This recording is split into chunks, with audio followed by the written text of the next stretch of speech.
Let's roll it. All right, sweet. All right, cool.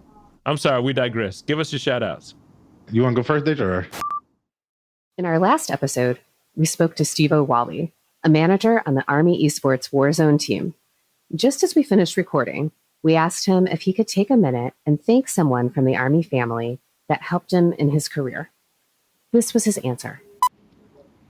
Yeah, if you could just introduce yourself, who you are, and then give the shout out to someone.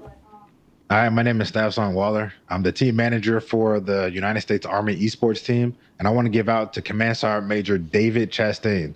When I tell you this man has been an impact on my life, being the greatest leader I've ever met, like that man is amazing. Can you give us an example of like a specific thing that he did to help you out? So when I was stationed in Hawaii, he was my smoke, which is platoon sergeant in the artillery world. He saw my potential to be an NCO, even when my section chief didn't. And he was the one that pushed me, go to the Soldiers of the Month board, go to the promotion board. And even when my section chief said no, he was the one that, believed in me. He's the reason why I'm an NCO. And he's the reason why I want to be and continue to be a great NCO. So shout out to him. Every 2 weeks this year, we've been able to sit down with fascinating people that get to tell their own stories and tell us how they got to where they are today. In this episode, our final one of the year, we not only sit down with two wonderful guests, but give them time to share a shout out. When we mentioned this to one of today's guests, he was immediately excited and he leaned right into his mic to give his answer. My name is Dave Swenson. I'm the creative director of Call of Duty. I want to give a couple shout outs to some Army vets, two on my team. Dennis Pastafka is a sound designer on the team. And then we have Ryan Ferreira is a senior concept artist on the team, helping to concept out all the cool gear and weapons that the players get to experience and use. And then I also want to give a big shout out to my brother-in-law, Jeffrey Jefferson, retired Army and just recently retired a couple years ago.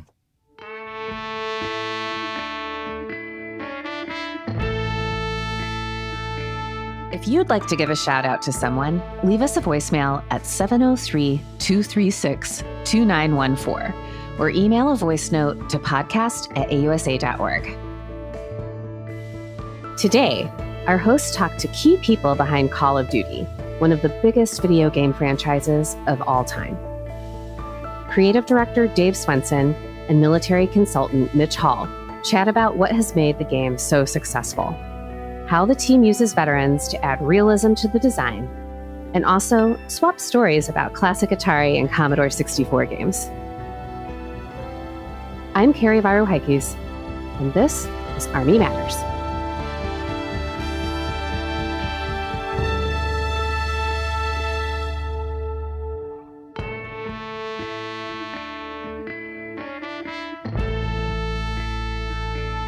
Hello, everyone. I'm Lieutenant General Retired Leslie Smith, and I'm here with my best buddy, my Pentagon mate, Sergeant Major of the Army, retired Dan Dailey. Dan, how are you doing today? I'm doing great, Les. How are you?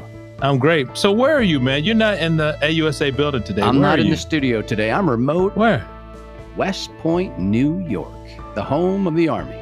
It's the home of the military academy, right? Yeah. But, home of Army football, because that's what Army matters. football. That's right. That's right. Let me ask you this before we get started, Les. Yeah. Are you a gamer? Not really. No. I played video games before, and my nephews kick my butt all the time. It's like, hey, Unc, this is what you're supposed to do. Oh, he's dead again. Oh, my goodness. What about you, Dan? Well, when the original Atari came out, I was. Oh, yeah.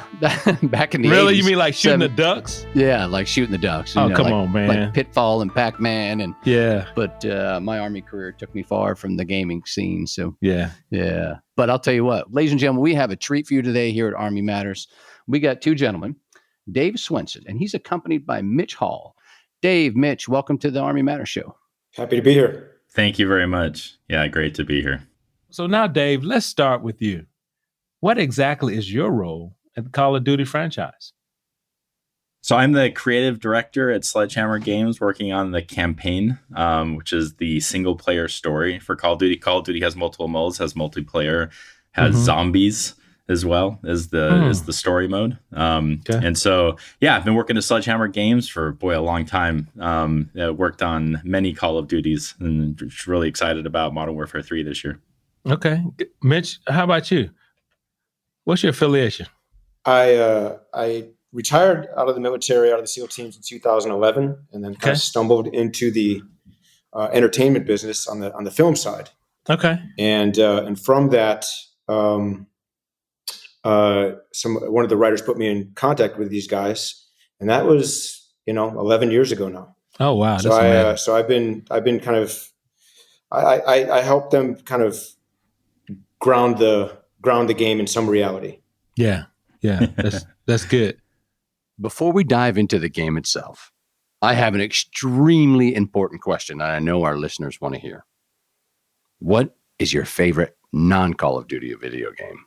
Oh man. Yeah. That's a great question. Jeez. Of all time. I probably have to go way back to Mario Brothers. Oh, Mario yeah, that's Brothers. a good one. Yeah, we remember that one. Oh, I used to play Mario Kart with my son. Mario Kart. There's Mario all that other Kart. stuff. Yeah, Mario Kart's a good one too. Mm-hmm. Right.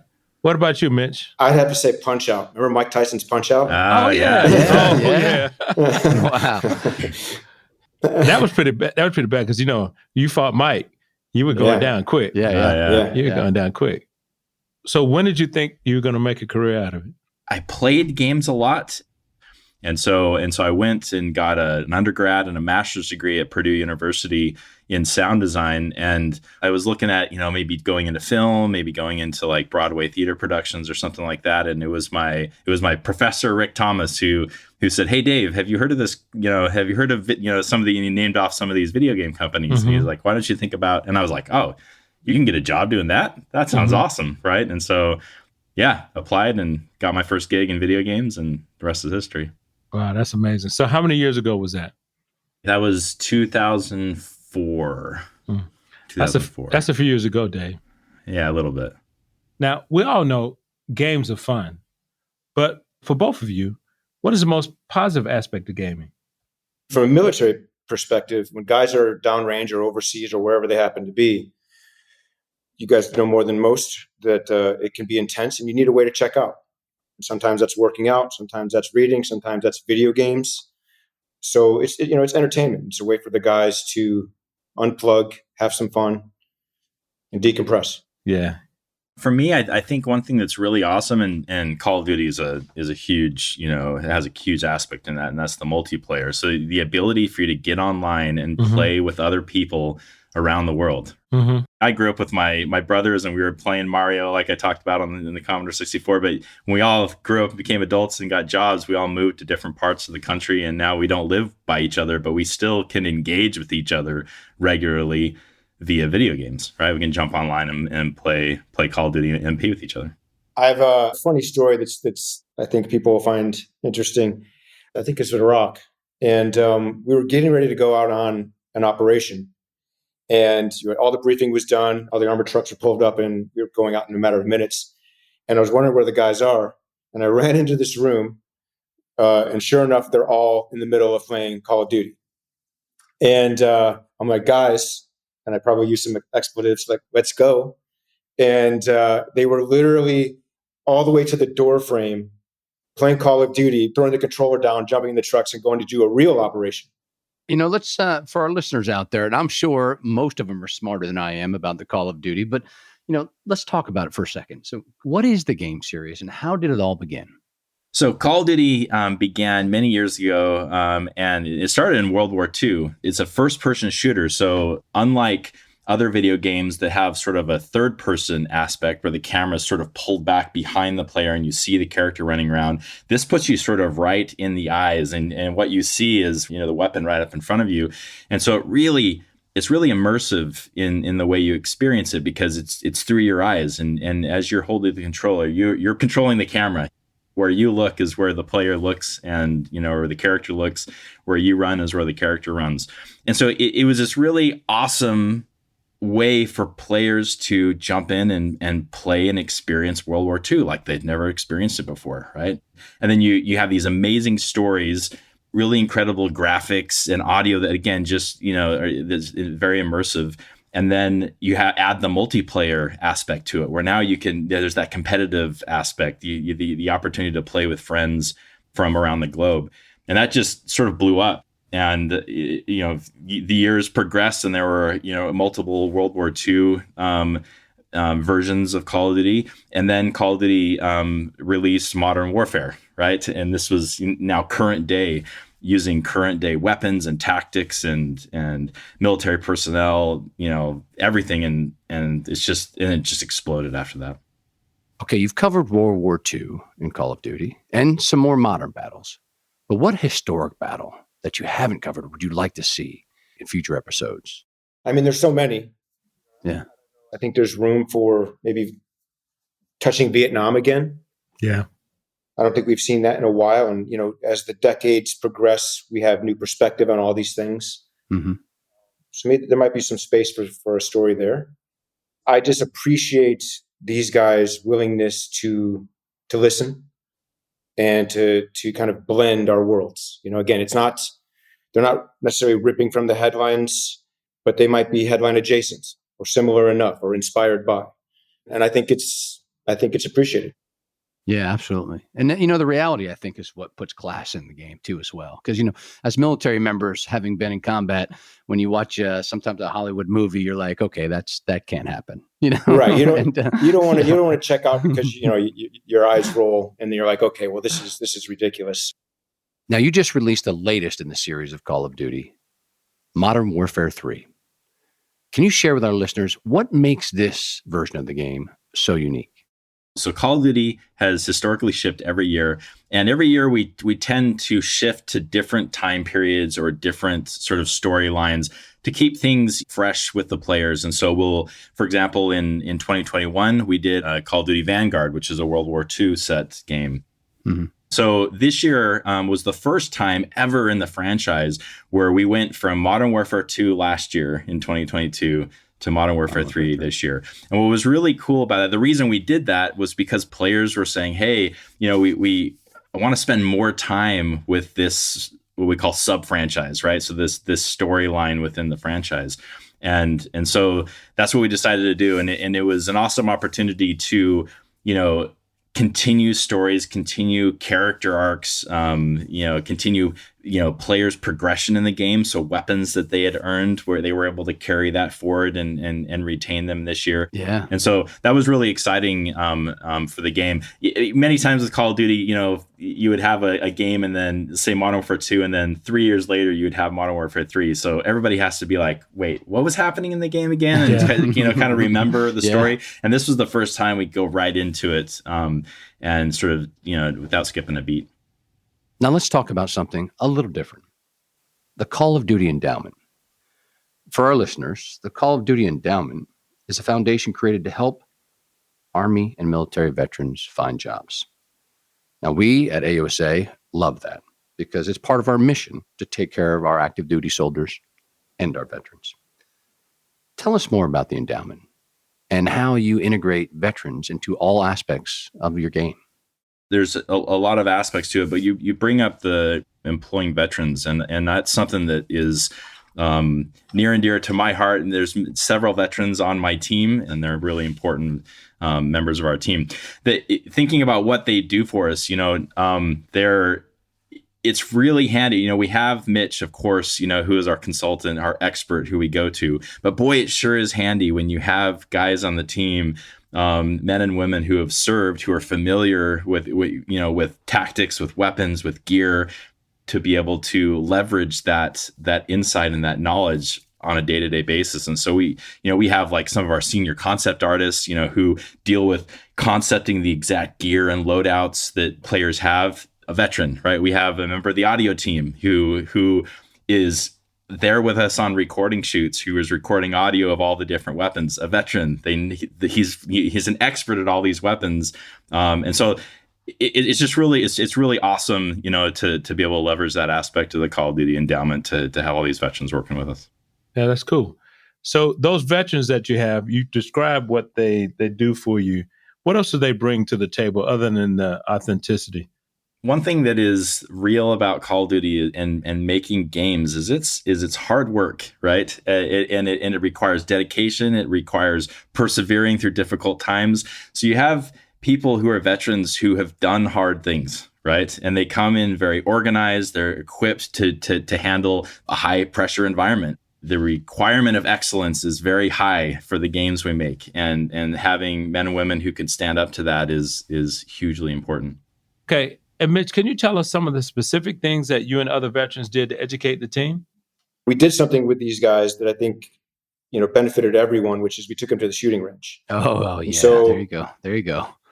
Yeah. Some guys have various levels of experience. Some guys had never shot a weapon before, which is kind of ironic. And ran through an entire array of weapon systems, from pistols to giant pistols to submachine guns. And it just allowed them to, first of all, understand it. We talked about the purpose of each weapon as we shot them, and just gave everyone time on each weapon system so that they can take all the things that they learned from it, from feel to its capability, and integrate that into the game.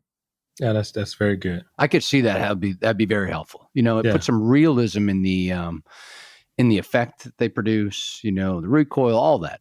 Yeah. It's different than not having a working knowledge. Yeah, absolutely right. Yeah. You just mentioned recoil. They're very in tune with that. Like, how did that gun feel? How did the weight of the gun feel? Where is the weight on the front? Is the weight on the back? And so they're trying to blend all that stuff into the game. Absolutely. Yeah. And Mitch, wait, we need to know one thing. How good of a shooter is Dave, really?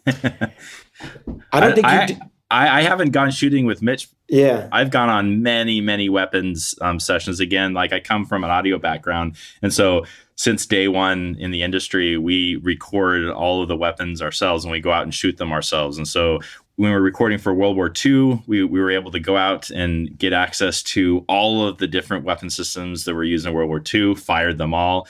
It's interesting, as a developer, to actually hold a weapon and fire it yourself, feel what that feels like, what that sounds like, right? Just that experience. And then to try to recreate that experience for the player. The sound is important, but it's also how it feels, right? It's almost like it's kicking you, it's punching, it's like a physical experience. And so we would actually put a lot of extra oomph in the subwoofer, because the subwoofer in an audio system, so you've got a subwoofer in your house, I can actually, as an audio guy, reach out and touch you in your house because I can move the air in your room and make you feel it, right? And so we would put extra subwoofer on the weapons so that you would feel, as you're playing the game, feel that thump, because that's how we experienced it, right? When we were firing the weapons ourselves.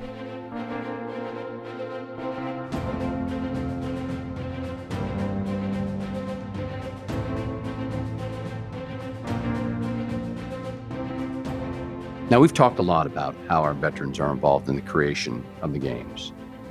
But I have another one for you. How many people does it actually take to make a game like Call of Duty? Sledgehammer alone has roughly 600 developers. Oh, wow. But we're not the only studio working on the game, right? So you have other studios like High Moon, Toys for Bob, Beanox, Raven, Infinity Ward, tons of developers, helping. You have actors and stunts, and there's whole other layers here where those characters you're seeing are actually real people. Or a lot of them. Oh. Yeah, absolutely. We use their exact likeness. And so if you go and watch some of our live action trailers, the characters look exactly like they do in the game because that's who we're using. We're using those actors. We're able to scan their faces and get their exact likeness. We use their voice. We actually do this thing called performance capture, where we are able to capture their body movements, their facial movements, and their audio all at the same time. And so all the scenes that we're seeing are all of these actors, performing it. And like Mitch said, the stunt people. In fact, Mitch himself has suited up on many occasions in a mocap suit and have helped us get, some very authentic movement. Yeah. I think Les would make a good character on your game. He would make an excellent character. Now, Dan, you would be better because you're the right size. Well, but I was thinking, as an infantry squad leader, that guy you always have to yell to keep up with you. You got to put some reality in life, No. Mitch. Now, you'll be the guy that can always get places because you're so small. That's right.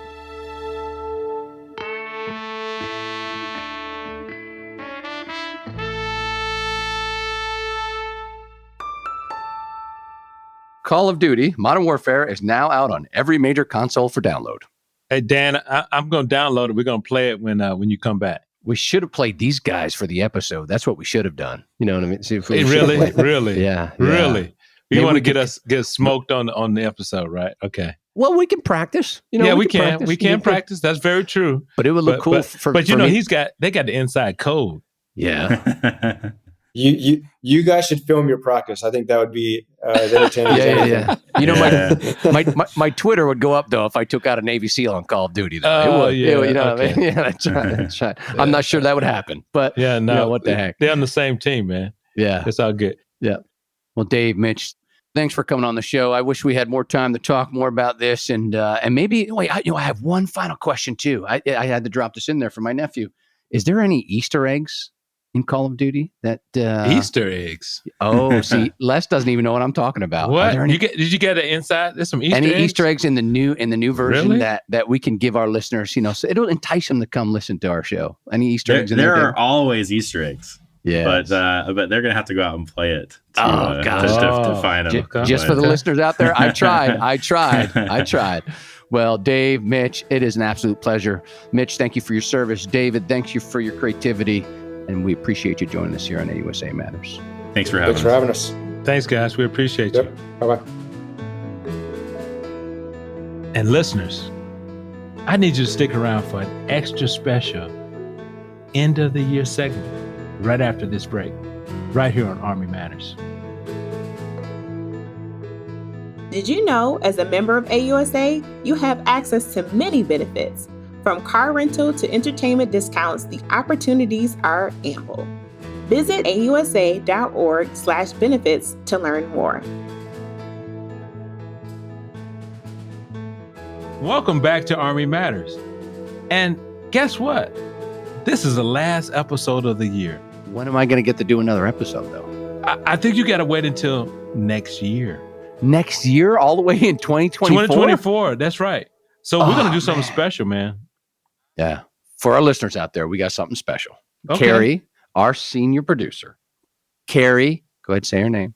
Verahikis. During annual meeting, went around and interviewed people. And what she asked them to do was give a shout out to somebody in the military.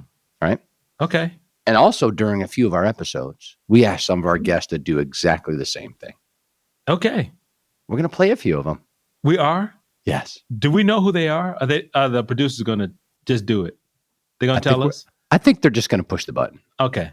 Yeah. They don't trust us with little stuff like that. No, detail. Because we try to give it away. Yeah, just enough information to be effective. That's all we're allowed to have. That's right. Okay. But Dan, in a serious note, when we started this group of podcasts I didn't think it was going to be so much fun. What did you think?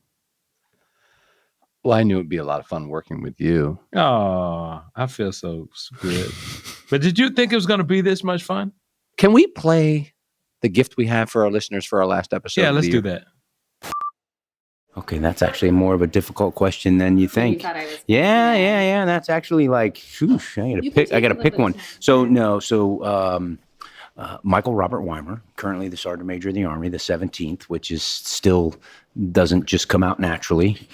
I'm not sure it ever will. Truly humbled to be the 17th Sergeant Major of the Army. And then somebody that had an inspirational impact on me. I think, probably I'd have to say my grandpa, my mom's dad, Lee Javlis, or he was a Greek, so Leonidas Skivalis. But Lee Javlis in the U.S. So he was a retired 2-star, went to Princeton, commissioned an AG officer, and then in 1939 was immediately activated and, landed in North Africa with Patton and came home when Berlin fell. So I used to cherish time with my grandfather. The stories he would tell, and I don't know, he made the Army. I mean, my dad was obviously in the service, so don't get me wrong. And that's why I said this is a difficult question, because there's a lot of people that have kind of inspired me to want to serve. But I think just the way my grandfather did it, they truly are the greatest generation. And so the mystique, the nostalgia, that era, I'd have to give my grandfather Javelis all that credit. My name is Mitch Hall. I'm a former Navy SEAL, and I'm the military consultant for Call of Duty.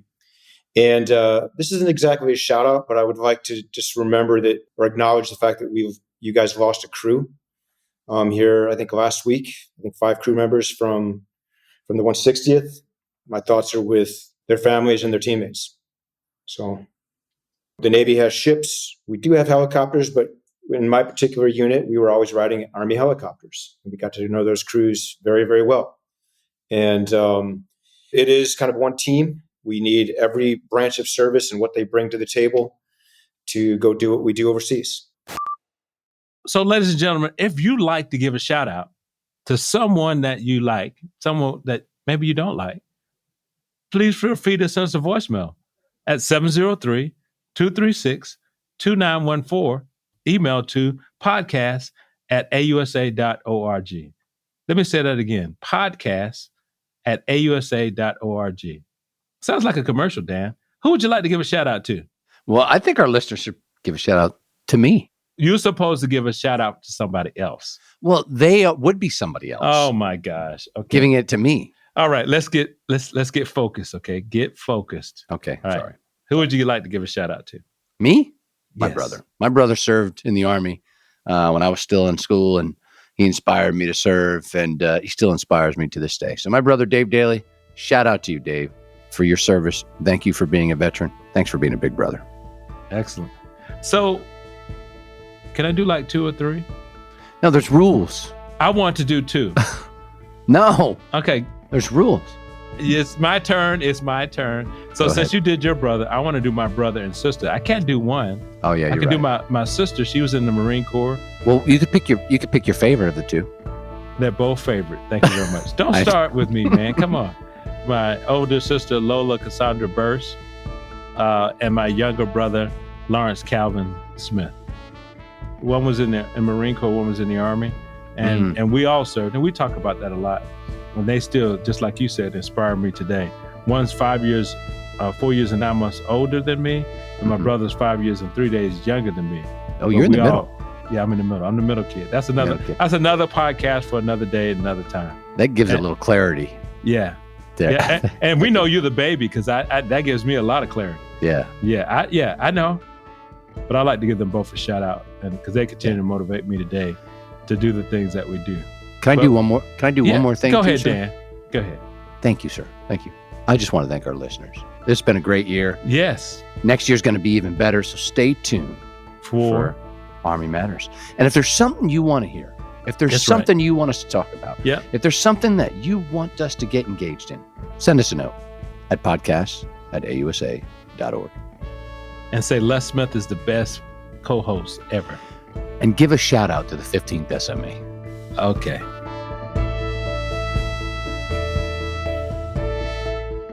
To all our listeners, thanks for joining us. Army Matters is brought to you by the Association of the United States Army, the U.S. Army's professional association, member-supported, Army-connected. Visit us at ausa.org for more information or to become a member.